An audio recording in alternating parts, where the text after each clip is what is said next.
Bukan perkara mudah menjadi seorang guru. Ibarat melukis pada kanvas putih, tidak cukup menjadikannya sebuah gambar.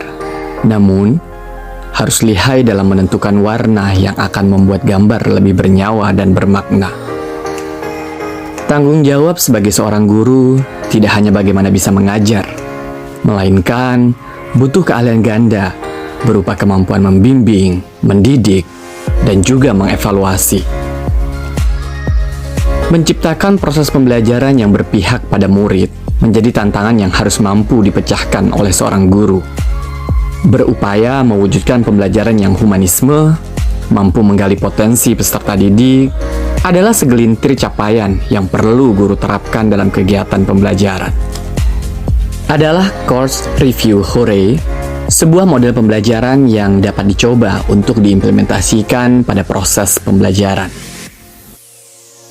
Pembelajaran dimulai dengan guru dan peserta didik saling mengucapkan salam dan berdoa agar dimensi profil pelajar Pancasila berupa beriman, bertakwa kepada Tuhan Yang Maha Esa, dan berakhlak mulia dapat tumbuh pada pribadi peserta didik.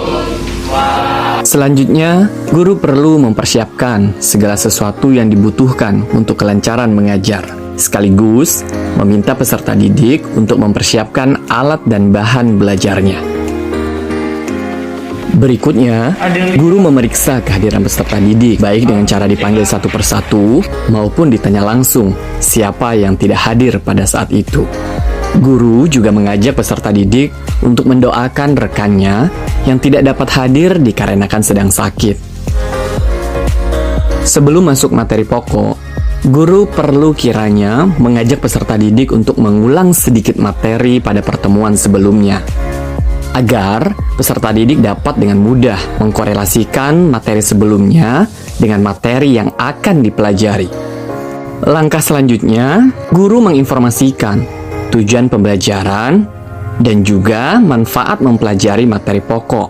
Hal ini bertujuan agar proses pembelajaran akan jauh lebih mudah difokuskan, dan tentunya ini akan membuat proses pembelajaran akan jauh lebih bermakna bagi peserta didik.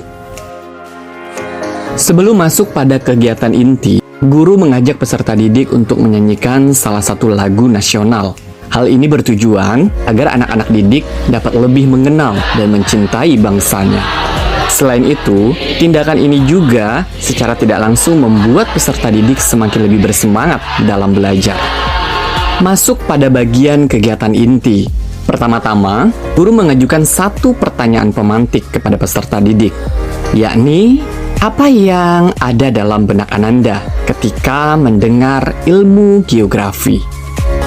Guru mempersilahkan peserta didik untuk menyampaikan pendapatnya dengan rasa bahagia tanpa takut jawaban mereka benar atau salah. Agar peserta didik dapat lebih memahami apa itu geografi, peserta didik diarahkan untuk mencari dan menyimpulkan pengertian geografi dari berbagai sumber, seperti buku paket, e-book, bahan bacaan di internet, atau bahkan menonton video melalui aplikasi YouTube. Peserta didik diberi kebebasan untuk memilih dan menggunakan jenis sumber belajar yang mereka inginkan, termasuk rekan-rekan mereka sendiri, yang juga dapat menjadi sumber belajar dengan cara tanya jawab atau sistem tutor sebaya. Selanjutnya, peserta didik memaparkan hasil kesimpulan yang mereka olah menggunakan kata-kata sendiri di forum kelas. Dan guru dapat membantu peserta didik menegaskan kesimpulan yang mereka buat. Tahapan selanjutnya, peserta didik menyaksikan video yang ditayangkan oleh guru tentang materi pokok lainnya. Setelah selesai, guru memverifikasi pemahaman peserta didik akan materi yang disampaikan lewat video tadi. Secara bergantian, peserta didik mengutarakan kesimpulan tentang materi objek studi geografi, aspek geografi, dan ruang lingkup geografi. Guru dan peserta didik bersama-sama menegaskan hasil kesimpulan teman-temannya yang lain. Good. Aspek geografi. Setelah dikira pemahaman peserta didik sudah dapat menguasai materi yang diajarkan, Tahap selanjutnya adalah peserta didik diajak untuk bermain kuis yang disebut dengan course review hore. Permainan ini diawali dengan guru meminta peserta didik untuk membuat 9 kotak di kertasnya masing-masing. Kemudian, peserta didik dipersilakan untuk membubuhi angka 1 sampai 9 pada masing-masing kotak tersebut secara acak. Sebelumnya, guru telah mempersiapkan 9 butir soal terkait materi yang telah diajarkan pada pertemuan kali ini. Secara random acak. Dalam teknik permainan ini, guru akan membacakan soal secara acak, tidak harus berurutan dari angka 1 sampai 9, dan peserta didik harus fokus dengan nomor soal yang dibacakan oleh guru. Peserta didik dipersilakan untuk menuliskan jawaban pada kotak nomor soal yang diminta atau disebutkan oleh guru sebelumnya.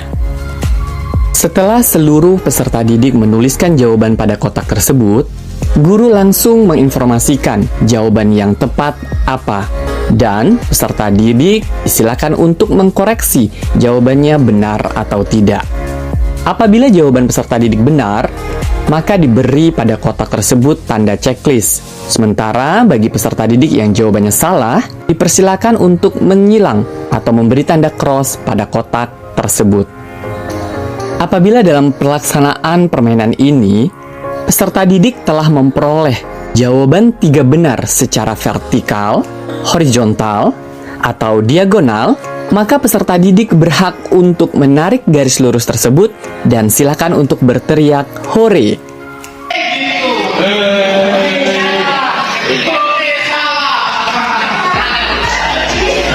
Oleh karena itu, dalam permainan ini, peserta didik berlomba-lomba untuk dapat mengumpulkan hore sebanyak-banyaknya. Berdasarkan dari 9 kotak tersebut, maka jumlah hore yang akan didapatkan peserta didik jika jawaban mereka benar semua sejumlah 8 kali hore. Begitu selanjutnya, sampai seluruh soal yang dimiliki oleh guru dibacakan sampai dengan tuntas. Memasuki bagian penutup, langkah pertama guru melakukan refleksi, bertanya kepada peserta didik, bagaimana proses pembelajaran yang telah mereka lewati. Sebelum mengakhiri kegiatan pembelajaran hari ini, guru meminta peserta didik untuk dapat mempelajari materi selanjutnya di rumah. Tentunya, dengan menggunakan berbagai sumber belajar. Guru menyampaikan terima kasih kepada peserta didik karena mereka telah berpartisipasi aktif dan begitu semangat dalam belajar. Di akhir proses pembelajaran, guru dan peserta didik mengucapkan syukur kepada Tuhan Yang Maha Esa dan menutupnya dengan salam. Tidak ada model pembelajaran yang paling baik. Yang ada, model pembelajaran yang mampu menjawab kebutuhan peserta didik dan mampu diterapkan oleh guru sebagai pendidik.